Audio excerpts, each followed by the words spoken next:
நம்முடைய வாழ்க்கையில் நாம் பலருக்கு சந்தோஷத்தை அளிக்கிற பாத்திரங்களா, அல்லது மகிழ்ச்சியை தருகிற பாத்திரங்களா, அல்லது துயரத்தை கொடுக்குறோமா? இங்கே ஒரு வித்தியாசமான அனுபவத்தை பக்தன் சொல்லுகிறார், கேட்போமா?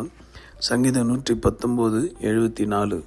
நான் உம்முடைய வசனத்திற்கு காத்திருக்கிறபடியால் உமக்கு பயந்தவர்கள் என்னை கண்டு சந்தோஷப்படுவார்கள். அன்பானவர்களே, கர்த்தருக்கு பயப்படுகிற பிள்ளைகள், அதாவது ஆண்டவராகி இயேசுவை பின்பற்றுகிறவர்கள் நியாயம், நீதி, உண்மை என்று காணப்பட தங்கள் அர்ப்பணித்திருப்பார்கள். அப்படிப்பட்ட மனிதர்களை கண்டால் இன்றைக்கு சிலருக்கு கோபமும் எரிச்சலோ அவங்க மேல் தேவையில்லாத பிள்ளையும் போடுறாங்க. காரணம் என்னன்னா, தெய்வ பயம் கிடையாது. ஆனால் இங்கே சொல்கிறது, தெய்வ பயமுள்ள மனுஷர்கள் எங்களை காணும்போது மகிழ்ச்சி அடைவார்கள். பிரியமானவர்களே, நாம் இந்த உலகத்துக்கு எப்போதும் உப்பாய் இருப்போம்.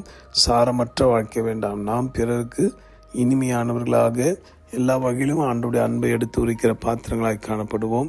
நிச்சயம் கர்த்தர் உங்களோடு இருந்து உங்களை ஆஸ்வதிப்பார். ஜெபிக்கலாமா?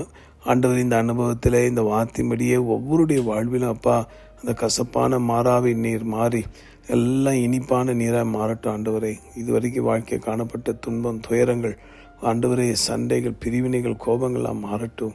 ஒருவரை சந்திக்கும் போது மகிழ்ச்சி உண்டாகட்டும். அப்பா, ஆசீர்வதியும். உம்மோடு இருப்பது தான் பெரிய மகிழ்ச்சி என்பதை புரிய வைத்தீரே. நன்றி. ஜீவாதிபதி இயேசு மூலமாக வேண்டுகிறோம் எங்கள் நல்ல பிதாவே. ஆமென். உங்களுக்காக திருப்பல் நின்று ஜெபிக்கிற உங்கள் அன்பு சகோதரர் Mani Iyer. God bless you.